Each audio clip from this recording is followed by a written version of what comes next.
প্রত্যাশী ভাই ও বোনেরা আসসালামু আলাইকুম। যুব উন্নয়ন অধিদপ্তরের অফিস সহক পদের পরীক্ষার সময়সূচি প্রকাশ করে দিয়েছে। এখন বিষয়টা হলো, এখানে অ্যাডমিট কার্ডে লেখা হলো লিখিত পরীক্ষা। এখন আপনারা অনেকে জানতে চেয়েছেন যে ভাই এখানে পরীক্ষাটা আসলে এমসিকিউ হবে না লিখিত হবে, এই বিষয়ে অনেকে জানতে চেয়েছেন যে ভাই এমসিকিউ পরীক্ষা হবে না লিখিত পরীক্ষা হবে, এই বিষয়ে একটা ভিডিও আপলোড দেন, তাহলে আমাদের জন্য ভালো হবে।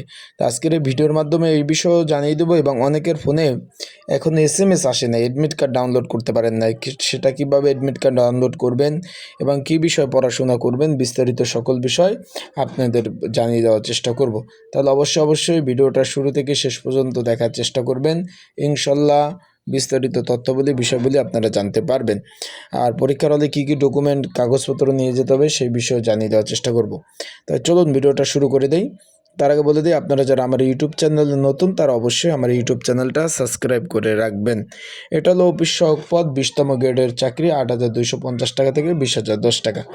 এখন তো পে স্কেল সামনে হচ্ছে, মানে ভালো মানের একটা বেতন কিন্তু বৃদ্ধি পাবে। আশা করি বিষয়টা বুঝতে পেরেছেন। এটা রাজস্ব খাতে সম্পূর্ণভাবে সরকারি চাকরি। এখন এখানে পরীক্ষাটা আপনার লিখিত হবে না এমসিকিউ হবে, এই বিষয়ে অনেকে জানতে চেয়েছেন যে ভাই লিখিত হবে না এমসিকিউ। এইটা হলো আপনাদের মেন বিষয়, মেন প্রশ্ন, বা এটা নিয়ে ঘুরপাক খাচ্ছেন এবং এসএমএস আসছে না কেন। এসএমএসের বিষয়টা ভাই, এসএমএস দিচ্ছে, অপেক্ষা করুন। আর এসএমএস ছাড়াও কীভাবে অ্যাডমিট কার্ড ডাউনলোড করতে হয় ভিডিও অলরেডি আপলোড দিয়েছি। কীভাবে অ্যাডমিট কার্ড ডাউনলোড করতে হবে আমার ইউটিউব চ্যানেলে প্রবেশ করে ভিডিওটা দেখলে অ্যাডমিট কার্ড ডাউনলোড করতে পারবেন। এখন পরীক্ষা হবে এমসিকিউ আকারে, বিষয়টা বুঝতে পারছেন। 4টা অপশন থাকবে, একটা দাগাতে হবে। এমসিকিউ আকারে আপনার কিন্তু পরীক্ষা হবে। তাই এমসিকিউর পরীক্ষার প্রিপারেশন প্রস্তুতিমূলক যদি আপনার সাজেশন প্রয়োজন হয়, স্ক্রিনের উপর যে হোয়াটসঅ্যাপ নাম্বার রয়েছে, ডিসক্রিপশন বক্সে নাম্বার রয়েছে, পিন কমেন্টে নাম্বার রয়েছে, এই নাম্বারে আপনারা মেসেজ করতে পারেন, যোগাযোগ করতে পারেন। যোগাযোগ করে আপনারা কিন্তু সাজেশন নিয়ে পড়তে পারবেন। আশা করি বিষয়টা বুঝতে পারছেন। যাদের প্রয়োজন আছে তারা অবশ্যই মেসেজ করবেন, যোগাযোগ করবেন।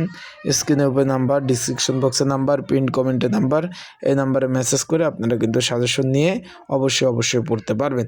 এখন হলো বিষয়টা হলো, এই যে অ্যাডমিট কার্ডে লেখা লিখিত ভাই লিখিত হবে না এমসিকিউ পরীক্ষা অনুষ্ঠিত হবে। এখন পরীক্ষার হলে কি কি ডকুমেন্ট বা কাগজপত্র আপনারা পরীক্ষার হলে নিয়ে যাবেন, এই বিষয়ে অনেকে জানতে চেয়েছেন যে ভাই পরীক্ষার হলে কি কি ডকুমেন্ট কাগজপত্র নিয়ে যাব। আপনাদের জন্য বলতে চাই, শুধুমাত্র অ্যাডমিট কার্ড আর কলম নিয়ে যাবেন, আর কোনো কিছু প্রয়োজন নাই। আবারও বলতেছি, শুধুমাত্র অ্যাডমিট কার্ড কলম নিয়ে যাবেন, আর কোনো কিছু প্রয়োজন নাই। আর পরীক্ষা শুরু হওয়ার, আবারও বলতেছি, পরীক্ষা শুরু হওয়ার পরে কোনো ক্যান্ডিডেট পরীক্ষার হলে প্রবেশ করতে পারবেন না। তাই পর্যাপ্ত পরিমাণ সময় নিয়ে পরীক্ষার হলে যাবেন। আবারও বলতেছি, পর্যাপ্ত পরিমাণ সময় নিয়ে আপনারা কিন্তু পরীক্ষার হলে যাবেন। কারণ পরীক্ষা শুরু হওয়ার পরে কোনো পরীক্ষার্থী বা ক্যান্ডিডেট পরীক্ষার হলে প্রবেশ করতে পারবে না।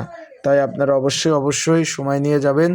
আর এখানে ক্যান্ডিডেট বা পরীক্ষার্থী, প্রচুর পরিমাণ পরীক্ষার্থী ক্যান্ডিডেট পরীক্ষার হলে থাকবে, পরীক্ষা দিবে। সেই ক্ষেত্রে আপনার সেভাবে ভালো প্রিপারেশন নিতে হবে। ভালো প্রিপারেশন ছাড়া কিন্তু কোনোভাবে পাশ করতে পারবেন না। আবারও বলতেছি, ভালো প্রিপারেশন ছাড়া কিন্তু পাশ করা সম্ভব না।